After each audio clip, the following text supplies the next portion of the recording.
So, like I said, my name is Mitch. Tabitha. Matt. And Lydia. And we are the Geek Awakens. We're a podcast that's based out of Springfield, Illinois. And we cover pretty much anything pop culture, geek culture related. Movies, TV, comic books, real books, video games, you name it. One of the segments that we do on the show from time to time is called Guilty Pleasure Dumpster Fire. We take a movie that hasn't been super well received, and we decide its fate.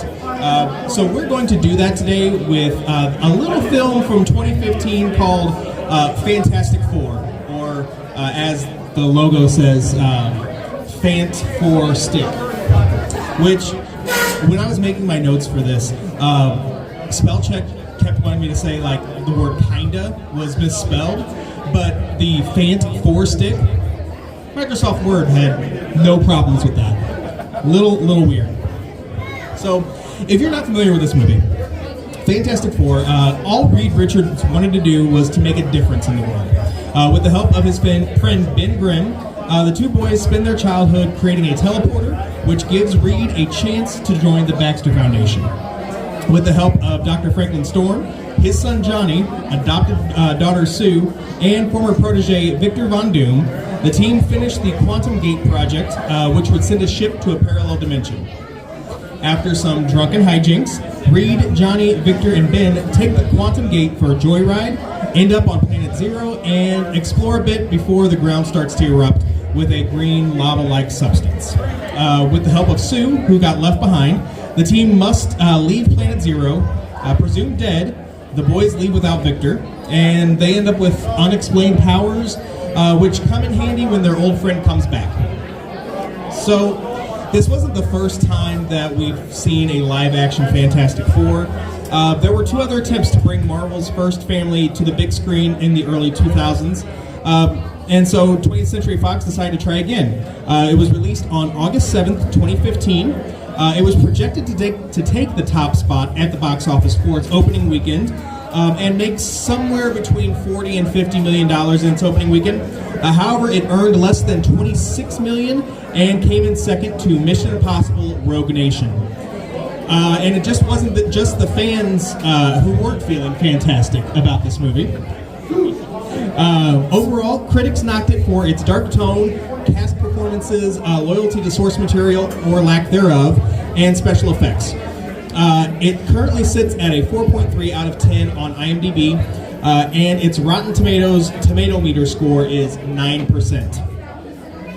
So, if you don't remember, Fantastic Four stars Miles Teller as Reed Richards, Michael B. Jordan as Johnny Storm, Kate Mara, who was also in Shooter and The Martian, as Sue Storm, Jamie Bell, Billy Elliot in Rocket Man as Ben Grimm, and Toby Kebbell, who was also in Dawn of the Planet of the Apes and Warcraft as Victor Von Doom. It was also co-written and directed by Josh Trank.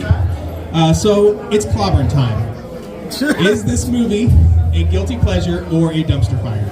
So let's start off. What is our personal history with the Fantastic Four? Tabitha, let's start with you. This is not the first time I've seen this movie. This is not even the second time I've seen this movie, nor is it the third time I've seen this movie. So I have watched it more than once, obviously, and I had about the same experience I had the other 3 times that I watched it. This is the first time I've seen this movie. As far as the rest of the Fantastic Four, I watched the first movie iteration, comic books. I don't know that I've ever read, more than one issue. I mean, I know who they are, I know what their powers are, but I don't know. It's not a family of superheroes that ever really was able to pull me in. This is the first time I saw this one, and I haven't really read any of the comics before, but I have seen both of the live actions that came before it, and I honestly wish I had watched them this time around, but we'll get to that later. So I don't have much knowledge or much background with Fantastic Four. I've had a working knowledge, like Matt said. I know who they are. I know who their powers are. I know that Dr. Doom is their arch nemesis. I actively tried to read the comics a few years ago. I enjoyed them, but it's one of those books that just it gets farther and farther down my pull list. What about you guys? Do you have any like background with this movie? Is Fantastic Four like, oh my gosh, they're my favorite, Marvel superheroes or anything like that? I do read the books. I thought the movie was terrible. Okay. So you were in the right place, maybe. So, with Guilty Pleasure Dumpster Fire, we basically break this into 4 different parts. Like what works about the movie, what doesn't work about it. If we've had any, previous viewings and how it holds up to it. And then finally we decide, is it a guilty pleasure or is it a dumpster fire? So let's start off, let's talk about the good first. What works about this movie? Matt, we'll start with you this round. Alright. There were a fair number of jokes that landed quite well for me. I did actually go back and watch this a second time and took notes, so I made sure to mention everything. The joke about the flying car by the teacher, love that. That was a great nod. At this point, I'm just going to go from the beginning to the end of the movie because that's what my notes are.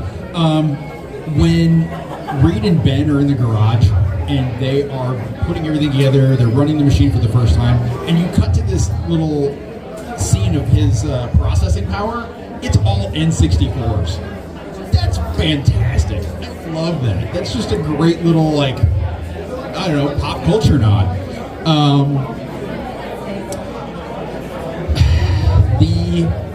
The little fire flower that shows up on Johnny Storm's mirror in the car, I mean, I know that it's like mixing fandoms, but that's great. That's a great little touch.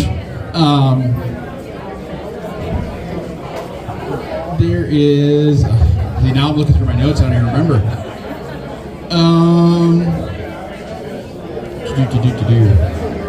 This is classic us, isn't it? I don't know. The CGI in this, I expected to be a lot worse than it was, just because it didn't have Marvel's current budget. You go into a Marvel movie, an MCU movie now, and you expect the best of the best. This was one of those properties that Marvel sold off. They were trying to stay afloat, so that's why this is even not a Marvel property at this time. And knowing that, you just didn't expect the CGI to be the best, I don't know. I thought for being, 7 years old, 8 years old, that it really wasn't all that awful. It had a few moments where it could have been better. I think we all know that. But overall, I don't know. The CGI was good. I will also comment on the soundtrack being one of those things that worked well. I didn't really expect the powerful orchestral score that it was, but that seemed to really fit with what they were going for. Me next. So all of my list of stuff that I made notes on throughout this movie, I literally have 2 things that I can look at on this list and go, oh, those are good things. So one of them being, at one point they comment on the fact that you know who Neil Armstrong is, you know who he was the first man on the moon, all this, but you never talk about who built the spaceship that got him there in the first place, and no one talks about them anymore.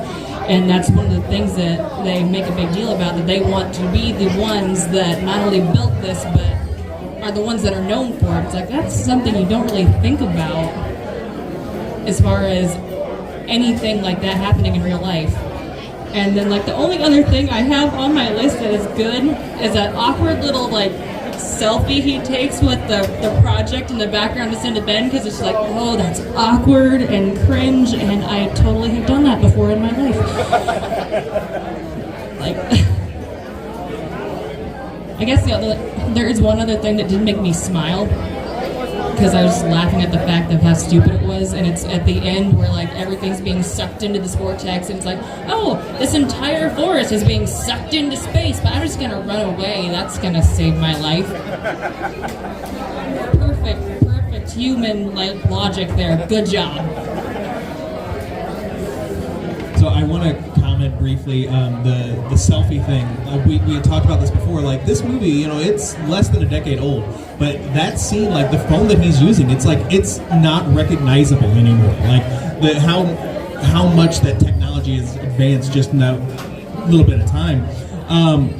Matt, one of the things I really liked about this movie was one of the things that you pointed out was it did have some really good Easter eggs, and that fire flower was one of them. It was like, okay, this is a nice little bit of foreshadowing. Also, I really enjoyed Jamie Bell as Ben Grimm. He pulled off not the smartest guy, but not the dumbest guy in the room. He pulled off that role really well, I think. I also, like, even though they played with the source material and the continuity and everything like that, they played with it a lot. But at the heart of it, with Reed and Ben's friendship still being there, I appreciated that. I thought that they did a really, really good job with that. I also, for the most part, I kind of liked Doom as a villain. I wish that we had seen more of him, which I'm going to get into that in just a little bit. But then also, I do think it's kind of dumb, but I did enjoy how they made the logo for the movie, the Fant 4 stick. It's dumb, but if you know me at all, you know that I love dumb humor, so there we go. Tabitha, what worked for you? So like I said, this was not my first rodeo with this movie. I did see this in 2015 when it came out in the theater, and I enjoyed the same things about it this time that I enjoyed the previous times that I have watched it. You know me at all, I am a sucker for a backstory. Like, that's my biggest thing. I love a backstory. And I had, going into this, the original time I saw it, I had absolutely no knowledge of Fantastic Four, and I was like, oh, this is so wholesome.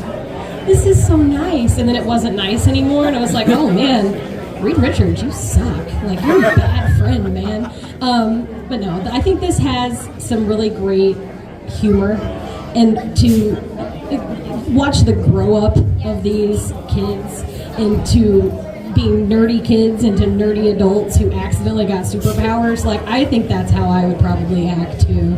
Like, if I randomly stumbled on superpowers, we all know that I would be basically Reed Richards. I would just be really uncomfortable, but I'd be like, okay, I gotta do good things. However, unfortunately, we live in a world where I tend to relate more to the villain in most stories, this one included. Like, one of my favorite parts of this movie is Victor Von Doom and his method, his motivation for why he is the villain. Like, stop destroying the world. Oh, you're not going to destroy my world too? Like, I get that. It's kind of like how, you know, I a fair amount of times have thought, oh, you know, Thanos was right. Like, sometimes I think Dr. Doom is right. So, nothing's changed for me about that. All right, so before we get into what we didn't like about this movie, I want to turn to you guys. Was there anything about this movie, if you've seen it before, that you're like, okay, I can get behind this? That's fair. That's fair. So, like I said, yeah, there were some good things. There were some not so good things. Lydia, we're going to start with you this round. She's got a list. I do. I literally took notes throughout this movie, and hardly any of them are good. So, first off, the kids that they have acting in this, I do not like any of them, and I hate to say that about children, but oh my god, they were annoying. Also, I'm homeschooled, so I don't have a full, complete knowledge of this, but it's like, is it just customary for teachers to be dicks to the nerdy kid? Because that dude was such a jerk to him for no reason. And then I realized as I'm sitting there watching it, I literally stopped the movie to see where I was time-wise. I'm 48 minutes into this movie, and we are not anywhere near them being fantastic yet. What is going on? Like, they took way too long to explain how we got from point A to point B, and while I'm with you, I love a good backstory. We took way too long to get there. Like, Also, can we talk about the fact that, we built this machine and it completely failed and caused these 4 kids to either be killed or get weird powers or all this stuff. Let's rebuild it and rebuild it the exact same way the second time around so we can try to go back to this place. They made it But made it ugly, yeah. I feel like this movie tried to take itself too seriously almost. Like what I know of the Fantastic Four, it is slapstick, it is corny to a fault at times. And they tried to go too far in the opposite direction up until the very end where they're like, oh, we saved the day, we're the Fantastic Four, we need a name. Let's all be corny and make stupid jokes and end the whole movie on this stupid roll credits of, I've got the name, title scene. You waited too long to be funny, movies. Just no. Attention door prize contestants, we have another winner. So, Kimberly Hall, please. I agree with you on many points. I try not to be hard on child actors, but I did not like young Reed and young Ben. They just, especially young Reed, he just was not doing it for me. It kind of bugged me in 2015, and it still kind of bugs me. I don't understand why Sue was adopted in this, especially like outside of a couple of throwaway lines, it adds nothing to the story for me.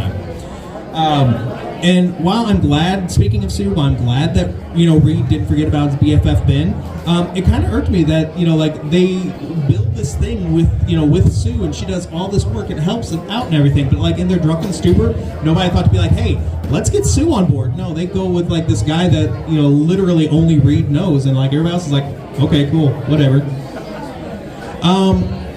Can we get the thing some pants, please? Please, can we get him some pants? And Matt, you said that you enjoyed the CGI. The CGI in this movie is trash with a capital T, especially Human Torch. I mean, granted, like I said, a lot of things have changed in the 8 years that this movie has been out.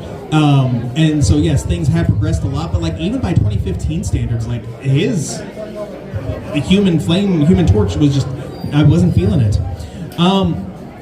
We are less than 30 minutes. We have less than 30 minutes left in this movie, and we are finally just now seeing Doom. Also, with less than 30 minutes in the movie, the thing still doesn't have pants. Like, I would have enjoyed, I think that for this first movie, and I know that they were planning on doing a sequel, and then they didn't do a sequel, but I would have enjoyed more so if the bad guy for this first movie wasn't Doom. Like, I would have been okay if we didn't see Victor at all for the rest of this movie until like maybe like a post-credits scene. He comes back, and then he's the big bad guy for the second movie. I don't really know who the bad guy for the first film would have been, but like we could have figured something out. Also, Doom is on this planet by himself. There's really nothing else going on. How does he get that headscarf? How does this happen? It really irked me. And you're right, Lydia. The ending was so cheesy, and I love cheesy humor, but You broke it. I broke it.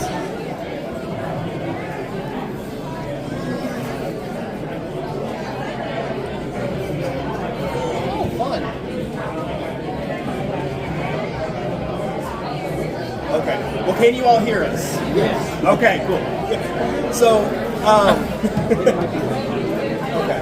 We're going to try this. We're just going to see what happens. But yeah, like, Ben goes like, oh yes, this whole thing, it's actually kind of fantastic. And then Reed's like, I've got it. You ready?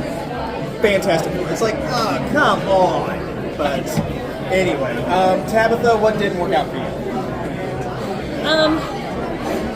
My only note of things that I really did not like, it literally just says Kate Mara's hair is the worst part of this movie. That wig.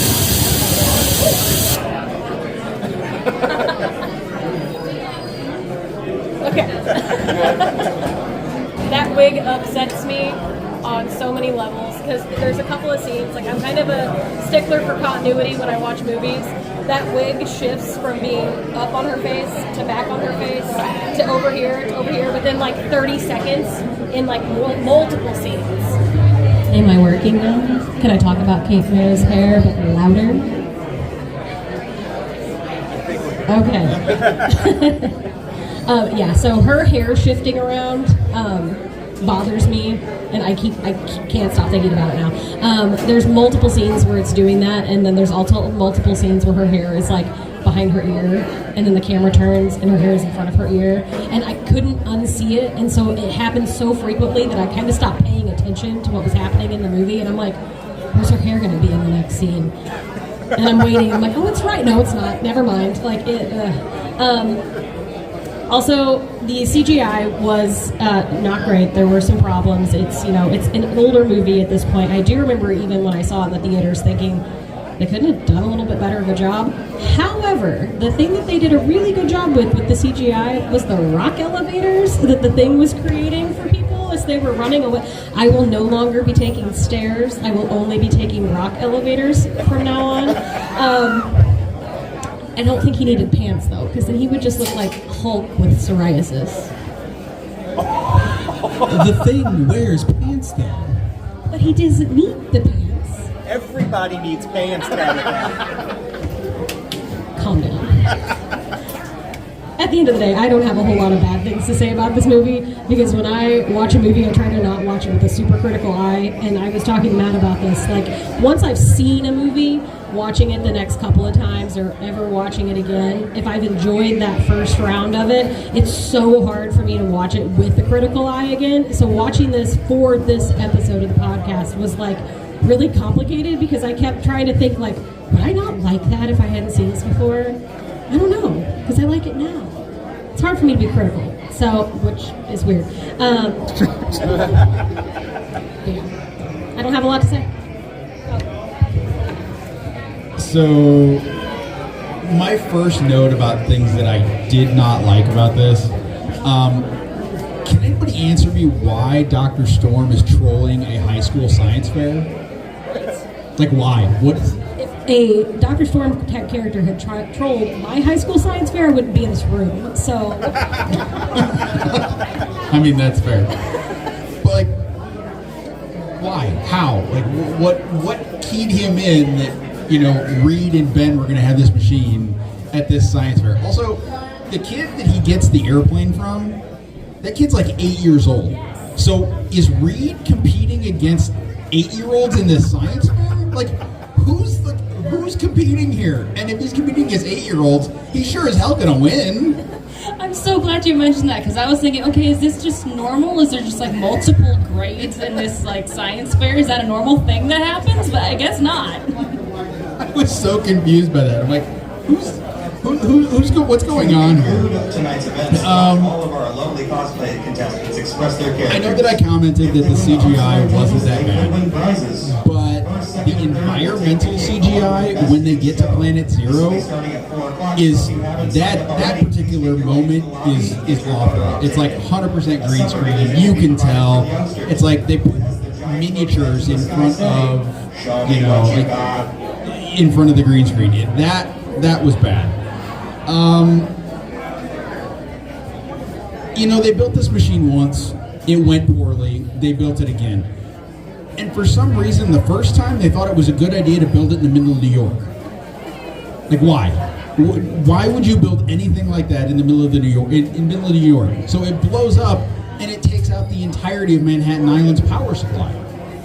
Well, duh. Like, then they move everybody to that secret base, Area 57. Like, this is where everything should have taken place to begin with. You guys are idiots. I'm a stickler for plot holes. And the biggest one here is Johnny's arm. Did anybody else catch that? Oh, yeah. Johnny Storm breaks his arm, and 2 days later, he's welding. That's not how... Did you weld your arm back together? Dude, that's not how that works. Moving forward yet again in the movie, who thought putting the thing in covert ops was even a possibility? The thing is in no way, shape, or form, quite literally, covert. So, like, that what's his name? Alan gets up in front of that panel and he's like, yeah, he's doing covert ops. He's slamming down in the middle of a jungle. That is not covert at all. And then I know, Mitch, you mentioned this as well with Dr. Doom. Why was that battle and like the whole sequence, that everything with Dr. Doom, why did that take 15 minutes of this 2-hour movie? Like, that should have been a much, like, I understand that they played well off with Reed and Victor, like that dichotomy did, I think, play well with both the actors and the story. But at the same time, like, they go back to this planet and all of a sudden, hey, you got 15 minutes where Dr. Doom is pissed off, which, by the way, his design is god-awful. Like, who thought that was a good design? Just melt stuff to his face? No. But yeah, that battle should have been much longer and much more drawn. Also, one thing that I didn't even notice until I was doing a little bit of research, but like, we didn't even have a Stan Lee cameo in this. He cameoed in other movies, in the Spider-Mans. Yeah. So, all right. So we've kind of talked about before, like how, you know, like some of us have seen this before, and how this holds up to previous, you know, viewings or whatever. For me, this is my first and the likely only time watching this movie. Tabitha? I'd watch it again. I don't know. It's one of those, like, this would almost be a good background movie for me. Like, put it on and do something else and, like, catch every once in a while and be like, oh, I know what's happening. And like Matt said, it does have a really good soundtrack. It has enough quippy humor to, like, keep me, like, not feeling super, like, whoa, the whole time. I don't know. Like I said, I'd watch it again. I'd watch it again right now. So we run across this a lot, and I don't know that I would seek this movie out to watch it again. But if we were back in the world where you just flip channels and something was on and I needed something for background, would I watch it? Absolutely. Am I gonna, like, pull up Disney Plus and start this intentionally? Probably not. So this is the first time that I watched this one. I probably will watch it one more time so that Kevin can see and I can gripe to him about how awful some of this is. But, kind of how I mentioned earlier, I would much rather go back and watch the other two live action ones, which we actually did last night. We watched the first one of that because our internet went out, so we just pulled that DVD out and watched it last night. I would much rather go back and watch those than to sit down intentionally to watch this one again. All right, so now it is time for us to decide if this movie is a guilty pleasure or a dumpster fire, and we are going to ask your opinion as well. So now's your chance. But to start things off, let's start with Tabitha. I think we all know my answer. This is obviously a guilty pleasure film for me. So despite the laundry list of things that I did find wrong with this, this will be a guilty pleasure. I disagree. I'm going to go with this is a dumpster fire started by throwing the Human Torch's crappy CGI body into that dumpster. If he's dead, I don't think he still flames. Yeah, I 100% agree with Libby, although that's maybe taking a little bit too far.